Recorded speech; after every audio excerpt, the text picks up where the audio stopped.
Hey everyone, welcome to episode 9 of the Go-Getters. We've got the most interesting man in Milwaukee, Cheyn Crangle, with us today. It's a big thing. He was a member of the U.S. Marine Corps from 2004 to 2012, being a platoon sergeant, then before becoming a recruiter and earning Wisconsin United States Marine Corps Recruiter of the Year in 2009. That is a fact. Joining Shop.com, network marketing company, in 2010, being the top recruiter in the North region in 12 and 13, and the National Shop.com Top Business Builder Award in 2018 out of 160,000 business owners. Yeah, man. Also best known as the Bumble King of Milwaukee. Hit me up. Right. Swipe right. Welcome to the show. Thanks for having me, Thank you man. for coming. Thank you for having me. We are honored to have you here. Yes, sir. So just to start, let's go back in time a little bit. You grew up in the area, right? I grew up in Menominee Falls, originally born in Orlando, Florida. And then my mom came back here to Mequon, where she was from, and went to Falls High School and graduated in 2004. And what made you join the Marines? I think like a lot of people at the time, having watched 9/11 happen, being in high school, and you just wanted to kind of go fight and do your job, duty for the military, and the Marines seemed like the best fit. I asked the recruiter what would get me closest to the action, and he said the infantry. So enlisted in the Marine Corps Infantry, and that was it. Left in 2004 for the Marines. You've got some family history there too. I'm the oldest of 5. My brother Cody, who's 24, he did 4 years in the Marines and was in the infantry. He's now at UWM, degree in financing. And then my brother Kyle is a United States Marine right now. He's stationed in Hawaii. And then my third brother leaves around January. So my little sister isn't allowed. So she's 19. But. Well, thank you and your brothers for your service. Yeah, absolutely. Thank you. Yeah. Thank you. So you went over there in 2004, and then you were overseas. Did you go to Afghanistan or Middle East or where? I went to Iraq and did 3 deployments, and one was in Japan then. So I got to live in Japan for a year, visited pretty much every Southeast Asian country out there, and came home 2008. After the deployments, was going to get out.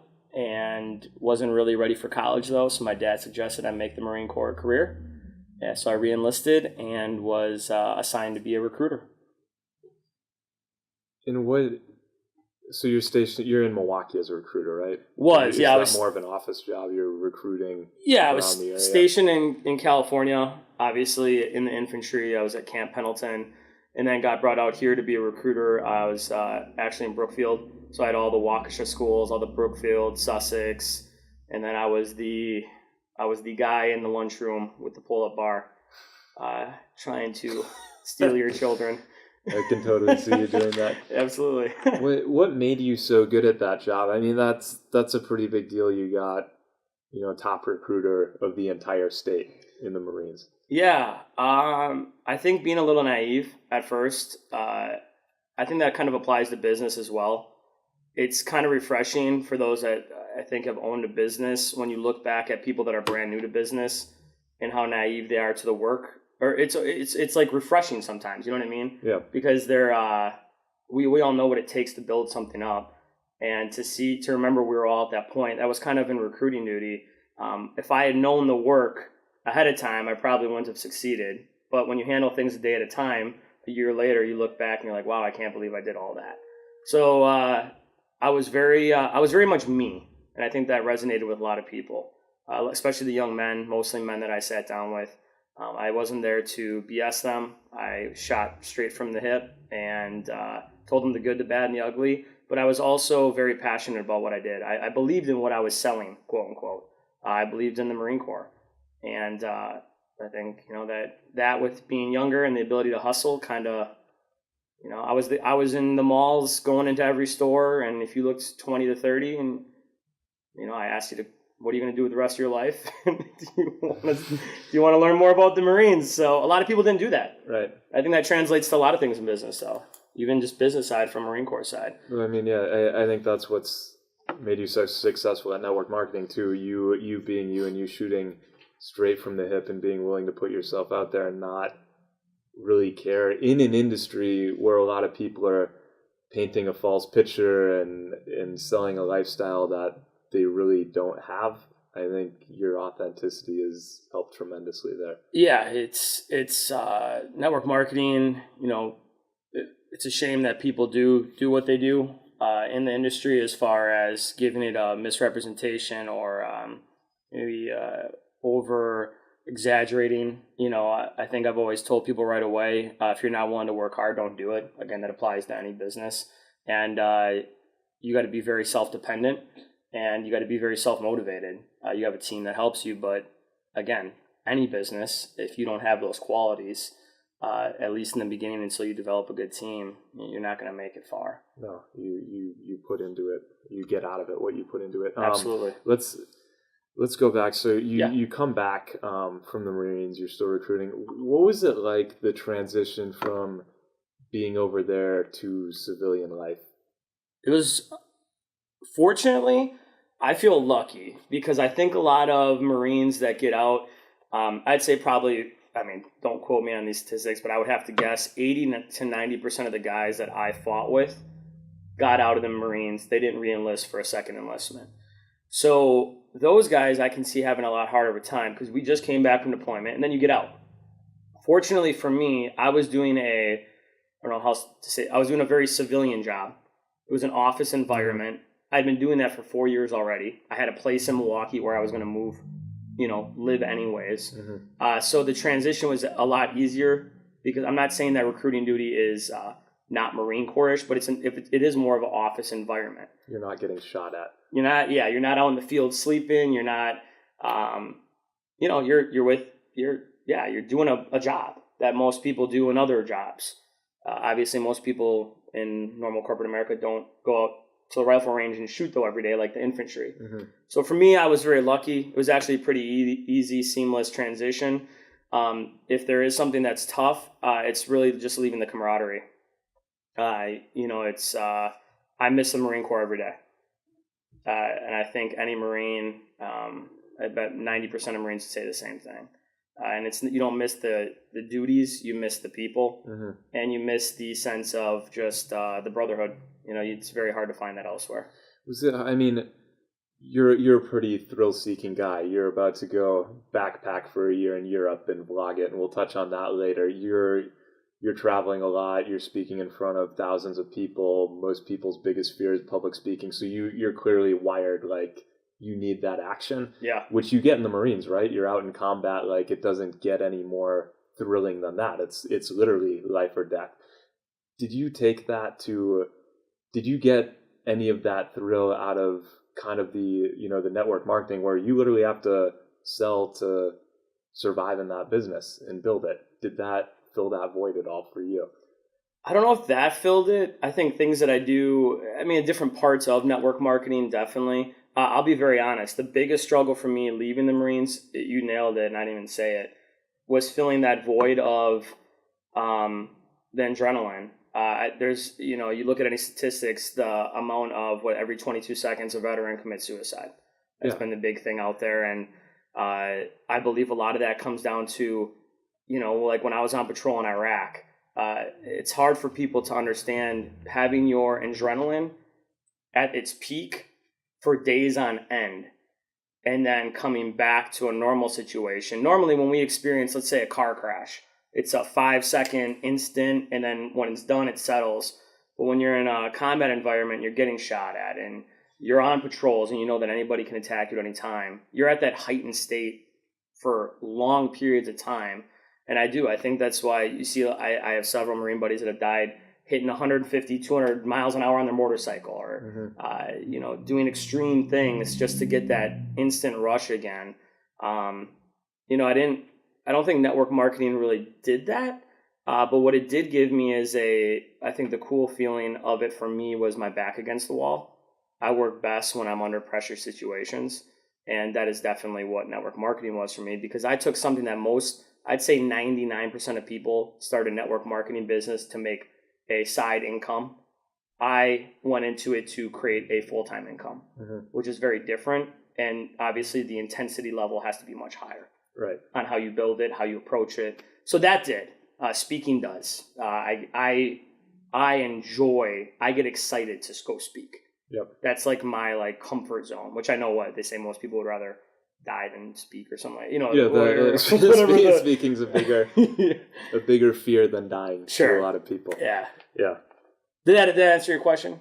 It Kinda did. hit it, yeah. It did. No, I mean, because that or entrepreneurship, I know you get a certain rush from it. I definitely do and did, starting my company door to door, and you have so much thrown at you, and you have to navigate through it, and that keeps me engaged on a daily basis. But I was never in combat getting shot at, so I was curious on how relatable. I think the closest thing from a business standpoint to that would be like, in a weird way, like the fear of rejection. Like when, anytime you go into a normal business scenario where you're pitching an idea or something to somebody, the reason most people don't do that is because they're afraid they're going to get told no. And I believe that feeling of, is this going to work in my favor or am I going to get rejected? That's definitely a high that you can get in business, that chasing of your success. And I think that, I think it's a different high, but they're very much the same, I think, at the end of the day in a unique way. Yeah. Okay. You deal with a good amount of people, especially in the industry you're in, they seem kind of stuck. I mean, I think, you've said on Facebook, the biggest lie you can tell yourself is that you have more time. You should go for it now. You're a big proponent of that. And people living in the United States, if you're not making as much as you want, I challenge you to look in the mirror before you complain to the masses. Why do you feel such a large percentage of the population is stuck, and what tactical things should you be doing about it? Good question. Number one is people look towards everybody else to solve their problems.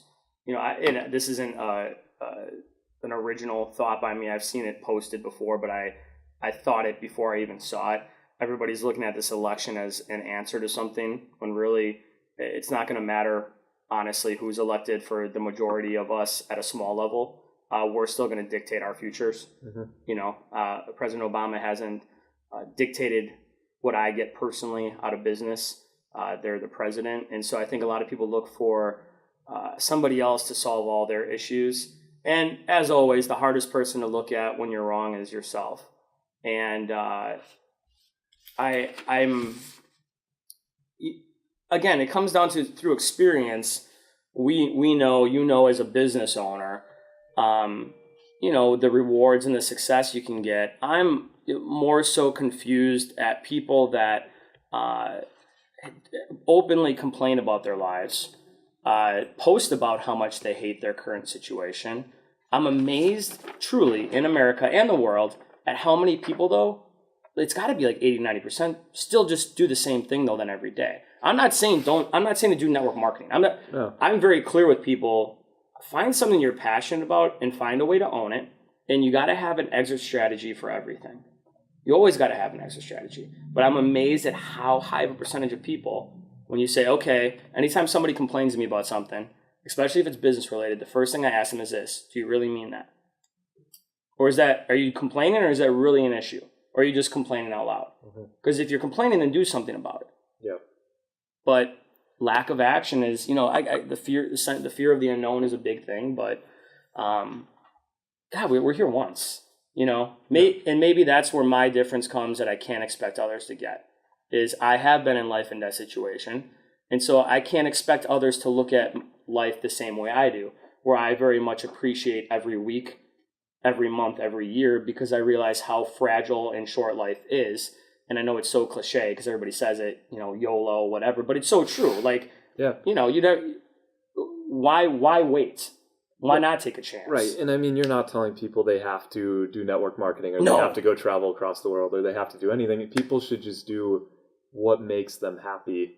And you usually, actually, scientifically proven, there's a correlation between growth and happiness. And if you're not pushing yourself out of your comfort zone and growing and learning new things and developing in areas you care about, you're not going to be happy. It's pretty fucking simple. Yeah, in human nature, I'll say fortunately for those that are entrepreneurial, it's good for us, unfortunately for mankind as a whole, that people choose to not take advantage of what is available to them. Mm-hmm. Because if everybody did, well, we still need people to do everyday jobs. Right.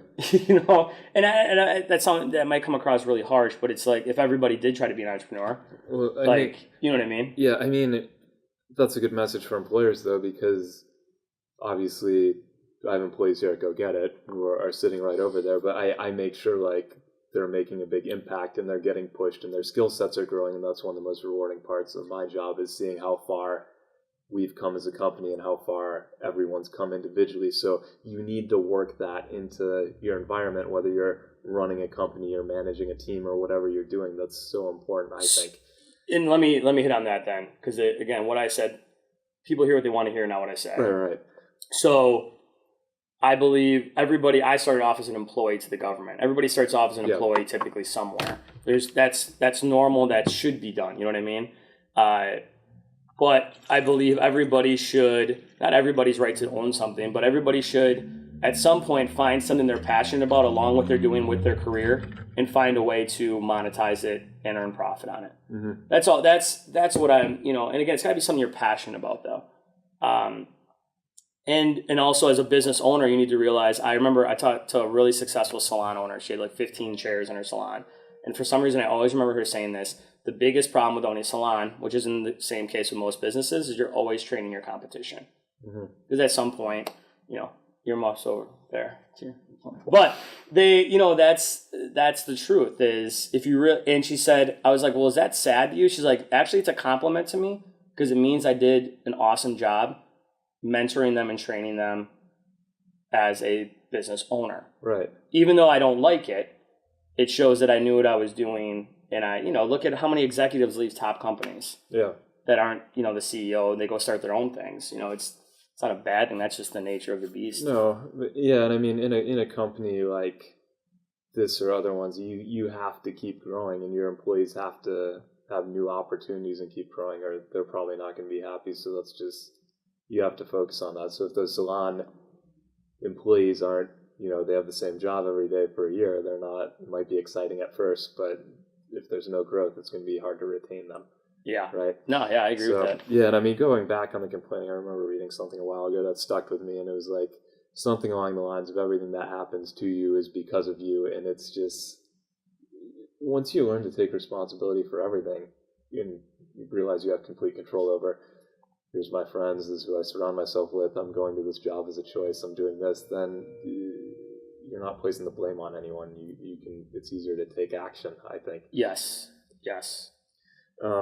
Let's switch gears. So what is, you've accomplished a lot at a relatively young age. What is your definition of success?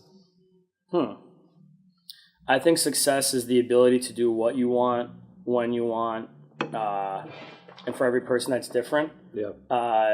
Without money necessarily being the deciding factor in what you do. Mm-hmm. And again, that's my own version, because for me, I could make $9,000 a month. And to some people, that might be a lot. In the business world, people are usually aiming for what? I want to make $1 million a year, $2 million, right?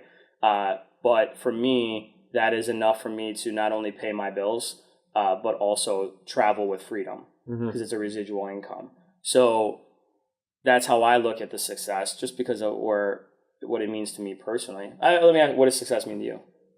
I don't know. I was going off your Facebook page, and you said success, period, when they ask for your ID at age 30. Oh. Crazy emoji. That was pretty enlightening to me. That was... I can relate to that at 28. I was happy with that. That was because they still ask for my ID. Yeah. But success in whole, yeah, to me, I mean, every person's going to be different. Some people, they don't consider themselves successful. I think ultimately that if there was one over-encompassing or over, an umbrella over everybody's answer, I'd be to have flexibility. And I believe true success is the ability to make choices. Yeah. Which is in whatever route you want to go. Yeah, I mean, I think, being successful is being happy while growing as a person and giving back. And a lot of people if you're making $1 million, but you're stressed as can be, is that success? I don't think so. Dude, I'd rather be building something that I'm passionate about and, getting by with some upside. And no, that's it. A year ago, I was at a financial point where I had, and I'm not saying this in like arrogantly, I had everything I kind of needed for me. And I was the most unhappy though in the world. I was super depressed. I learned you can very much have everything material wise that you want and still not be satisfied. That's why I'm a big believer that if you're always chasing money, you'll never be satisfied. It's got to be beyond money. It's got to be, I just read Elon Musk's book, and his drive isn't for the money. I believe his drive is to change, solar energy or change the way we look at that is beyond money. Yeah. And I always tell people, especially with what I do network marketing wise, if it's just money, you won't make it. It's got to be deeper than money in everything you do, right? Because you'll never have enough and you'll burn out. And it's got to be a why that's deeper than just a number. Yeah. And I mean, you get 20 people in the room, there should be 20 very different definitions of what success is. Everyone was brought up differently, comes from different circumstances, has different interests. And I think you kind of get caught in a bubble where, whether it's your parents or your peers or media that defines what success should be to you, and a lot of people can end up chasing that, and it doesn't lead to satisfaction. So, which is a great example of you, though, I think too. Like I look at your dad and his success and what he's done, obviously entrepreneurial wise. It's no coincidence that you then own your own business. Well, they say your friends, show me your friends, I'll show you where you're headed, which I believe because it starts with how you're raised. Right. Will dictate, if you go to a family that pushes college, my family never pushed college. And it's not a coincidence then that 4 of their children are Marines. You know what I mean? Yeah. But you look at a family that typically everybody goes to college. Where does their son or daughter go? College. Well, then once they get out of college, what type of people do they hang out with? I'm super picky, and I think you're the same because we know each other's circles. And right. I'm very picky. I'm friends with many people, whatever you label as a friend, as an acquaintance. But I'm truly only friends with a very small amount of people because I don't have time to waste on people that are going to point me in a different direction and get me off track, which especially when you own something is critical. You can't have people, I fell a victim of this. I hung out with people that took me off where I was going, vision-wise, and shiny objects, and I had to get back on track with people that were moving in the same direction I was. Because it's very easy to, without knowing it, start moving in the opposite direction of what your goals are. Yeah, and I mean, that's not easy for a lot of people to do. No. If you have that circle of friends kind of breaking off and aligning yourself with new people, but it is so important. It makes the world a difference. I'm not like going too off topic with things, right? No. This is the go-getters. This is the go-getters. We can go where we need to. Good. Obviously, very accomplished in sales. Love sales. What makes a great salesperson? Number one. Are there any misperceptions out there? Yes. All right. So I love this topic. Let's start with this. All right. Sales is a skill set. I believe it is the most important skill set. One of the most important skill sets somebody can learn. When I started in network marketing, one of my buddies, not to say his name, told me, off the cuff, just kind of while we're having a beer, you're only successful because you're really good at sales. Like he was trying to take a dig at me. And like, hell yeah. Because the sales profession is proven to be the highest paid profession in the world. Now, obviously, the first thing people think of when they think of sales is what? The car salesman. The car salesman. Slapping your ass guy. Saying a certain phrase. Right. Which leads to, one, I believe that if you're going to get good at sales, it's not about learning to close. I have a guy, and he doesn't just teach this, but his name's Grant Cardone. He's a well-known guy. You made a video for Go Get It once. He made a video for Go Get It back in the day, put the shades on. I remember that. I'm sure he's watching. He's probably watching right now. Shout out. A great mentor of mine. But one of his books that I knew a lot of people were buying were like something or whatever. It was 100 closes to close the deal, right? The close doesn't matter. Whatever line you say, this is my opinion. It doesn't matter if you don't believe the product you're selling. You could have the best close And everybody wants to know, what do you say to close a deal, Cheyn? What do you, if you don't believe in what you have, nothing else matters at first. Now, I do believe there's little things that you can master, and you should become a professional. Like, it's a professional occupation. You know what I mean? So I do laugh when people are like, oh my gosh, you want me to spend $30 on a book? Or you want me to, well, yeah. Why? Because there's things you should learn. You should learn how to, do's and don'ts for when you're talking to somebody. Simple things. But when it comes to actually selling something, nothing will sell something more than your conviction and your belief in either what you're selling, or if you're selling a vision or an idea, your excitement for what you're about to do. When I started in my network marketing business, people didn't join because I was good. People didn't join because I had made any money. I hadn't made any yet. People joined because I knew what I was going to do with it, and they wanted to be a part of that. And that was, I didn't realize then, looking, back, that again, it wasn't a line. And the big, I guess, a big misconception is, that like there's a certain trick, there's a certain word, there's a certain verse that's going to make you great at sales. People smell bullshit. Yeah. And you'll never have to worry in your lifetime if you're going to make it in sales or not. If you really believe in what you do. And then on the flip side, there is a work piece, which is hitting your numbers. You can't be naive to think that you only have to talk to one person a day. I believe firmly, like even for me in network marketing, I believe everybody could achieve a high level of success. The reason they don't is they don't hit the actual numbers of it. Like most things in sales or business that requires sales, it's just a matter of getting your product or service in front of the right amount of people. Yeah. You'll always find a percentage, and that percentage is like universally never wrong. And if you just do the work, you make the money. Yeah. I remember I saw Grant Cardone speak live once, and I think the first question he asked to the audience was, what's the one thing you need to do to make a sale? And people were saying, be likable, close, whatever. And he was just like, one thing you need to do is you need to solve someone's problem. And it's true. If you can solve someone's problem and the value exceeds the price, no matter what it is, like, you're good. Which, again, isn't a line. It isn't a... And I'll end with, on that piece, the most important thing I personally, again, believe that people do wrong is they don't ask enough questions. I learned that in the Marines as a recruiter. Whoever asks the most questions wins. And because what do you do when you ask questions? You find out their need and their want.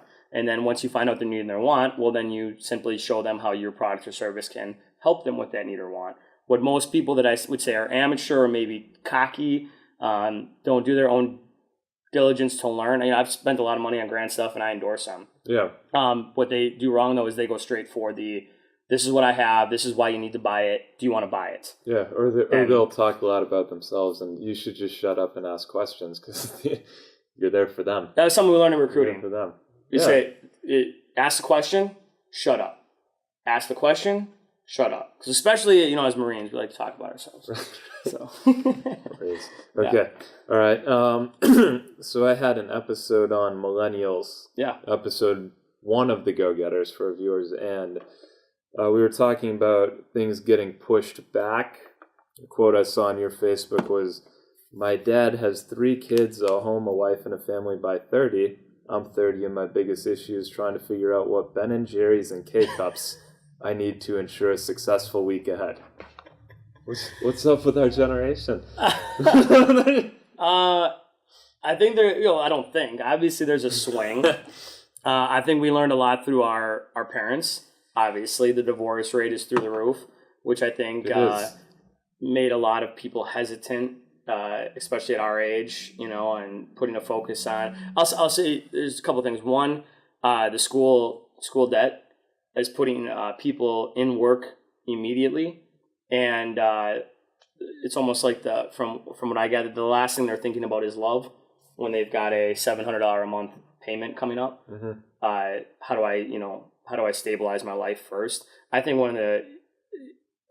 social media has given people access to ideas, and this is almost in a bad way too. I think like YouTube, Facebook, things, people that are celebrities can also,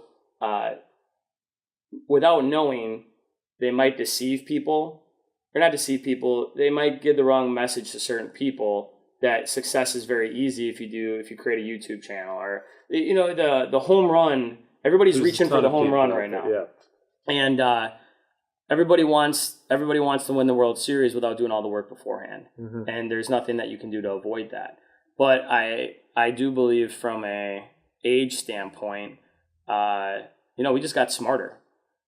Parents didn't do it wrong, but most people I know have had their parents divorced once or twice, and so that was going off of my dad's feed. Yeah. I look at my dad. Yeah, when he was 30, I was at his 30th birthday. I was like 9 years old, and I look and I'm like, damn, I just turned 30, and I can't. I'm at. Do you think people are more? Obviously, you're very career oriented. Yeah. As am I. I think a lot of people are, and there's more options with kind of the dating apps and social media. It might be easier to meet people. Do you think that is pushing things back a little bit? Do you think the focus is just different? Yeah, again, I think a lot of it comes back down to not just social media, technology. Technology is it's the best and it's the worst. It really is. Right. It gives people instant access to everything immediately, which can, I think, at sometimes even for business, prevent things from happening that would have been good, because people make their own decisions before they even have a chance to meet somebody. And secondly, with the apps, I mean, again, it's another, we're judging everybody off of a picture. Mm-hmm. I'll talk very openly. I believe I have dated some women that, for me, never would have been in my league if they had just gone off of a picture. But because they knew me as a person, I think this goes for a lot of people. Yeah. Once they know you as an individual, it's a different story. Well, that doesn't happen on Tinder and Bumble. And, right. But with how busy our generation is, it's kind of it's the resort we fall to, because everything else we do is on an app. So why shouldn't our dating life be? Yeah. I was laughing. So I went to my 10-year reunion, 2 years ago, whatever, right? Yeah. And I get there, and I'm out of, graduating class of 500, 600, I don't know. Big class, maybe more. And we have a Facebook, invite page, and everybody's checked in that they're going. I get there, there's 20 of us. And I had a blast, you know what I mean? But it was a lot of people I didn't normally hang out with, and it was good to see them 10 years later.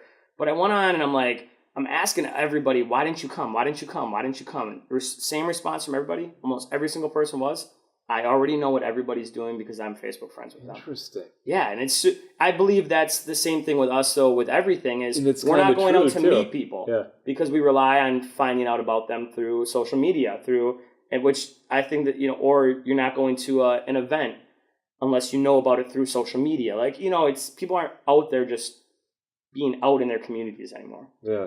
Which is... That's an interesting answer. And I mean... It is true. You do know what your friends are up to because of social media, but you would still think people would crave that face-to-face connection. I know. Which is a scary thing of where our future is going, that I think we have to acknowledge and be very, we have to address right away, is it's going to be a very lonely world coming up if we only interact, if we don't think we need to interact in person anymore. Yeah. And that's where we are headed, though. Is people FaceTime before they go and grab a cup of coffee. Mm-hmm. People send an email before they call. People send a text before they stop. We can't go backwards on it. And I'm glad we have this technology. Mm-hmm. But it's I've seen companies coming out now, they're trying to do the opposite, which is interesting. How do we get people back to face-to-face? Which for the last 20 years has been, how can we get people not to have to meet? I mean, obviously not having to meet is always more convenient because you don't have to go somewhere, but... Nothing beats a kneecap-to-kneecap meeting. I agree. I agree. All right. Are we over time? No, we're good. Are you guys still listening, Hope, on there? Oh. It's not a good sign for us. Okay. The European excursion. Mm-hmm. Tell us about that. Worldwide excursion. What's going on? Worldwide. Yeah, leave next week for Peru. This isn't anything to do with what I do network marketing wise, but the benefit of it is the benefit to network marketing is usually very cheap to start a business for a couple $100. Mm-hmm. The downside is that it's only a couple $100. So when your iPhone costs more than a business, it's very easy to not do anything. But I treated my business very seriously, which led to a residual income that is, nothing's forever. You're only as strong as your company. But it's afforded me the ability to get paid every week as I kind of go off and allowed me to travel. I want to travel now, so backpack Europe in May for my 30th and leaving for Peru on Tuesday. Going to do a month there. And then January 4th, I have a one-way ticket to the Philippines, which isn't probably the best country to be flying into now, one way, with what did he just say? He said Obama is the Filipino president just called Obama the son of a whore. I think that's what they said. If you need to beep that out, I'm sorry. Maybe pass that as Irish. Yeah. With that Irish thing. But anyways, yeah, so I'm flying to the Philippines. I'm really looking to build. I found my passion in video, videography, and editing. I like to think I'm really creative, and I think I like to make things the way I know people want to see them and tell stories that way. So I'm going to be vlogging, just my name on YouTube, Cheyn Crangle, and did all my Europe trip. But I'm going to be vlogging every single day as I travel. And who's on the trip? A bunch of people. Got 8 of us. Not everybody's going the same amount of time. But my brother's going with his girlfriend. They took off a semester of school, so they're going for 8 months. And then my friend Jamie's going for a year. And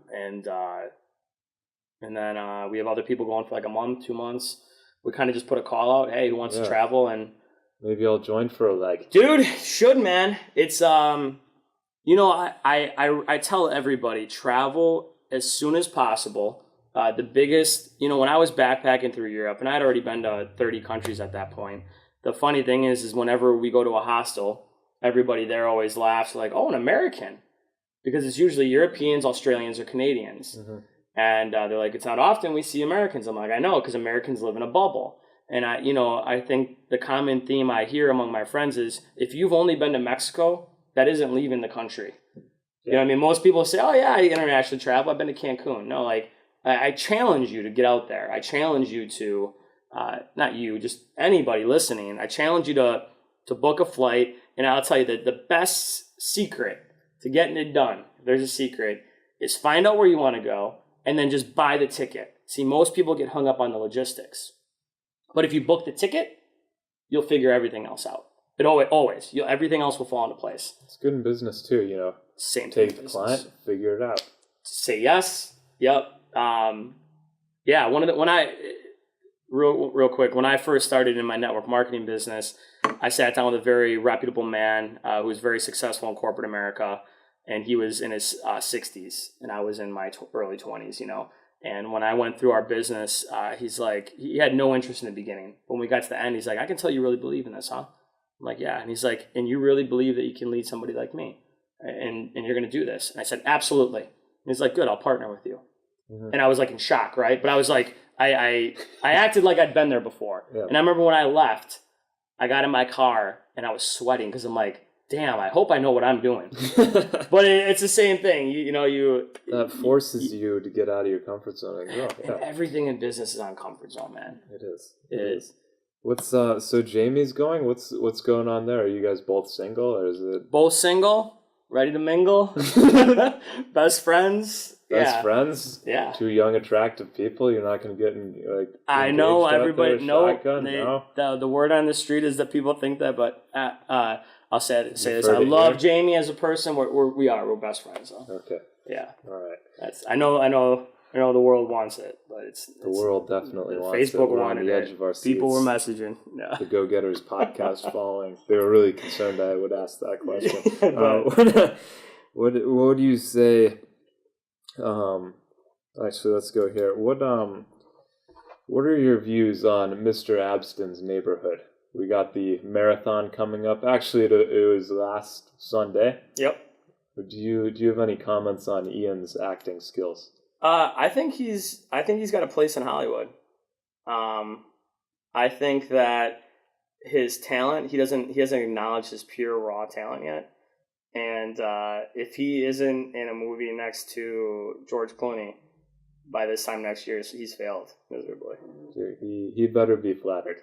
He better be flattered. He better subscribe and review the podcast. I will say one of the hardest working dudes I've met personally in Milwaukee that I fully admire and will always take the time to stop and listen to. And I think He's that's a how you great judge guy. somebody's. He's a great guy. But we really do believe he has a place in Hollywood, though. It just wasn't bullshit. No, that's it's. I'm expecting big things. Okay, good. And a like we can be like, what's the TV show? With the guy who has his buddies that mooch off of him. Entourage. We'll be his entourage. Yes, he would make a good Vinny Chase. I'll be He's got the hair for it. Yeah. Yeah. What's his brother's name? Johnny. I want to be Johnny Drama. You can be Drama. I'll be Turtle. I'd care less. He's actually got real skinny, so. All right. On a serious note, what is your proudest accomplishment out of everything you've done? Marineshop.com. All right. So my my answer that sounds good is always being true to myself and not letting other people sway me from what I want to do. Which I think is a very hard thing.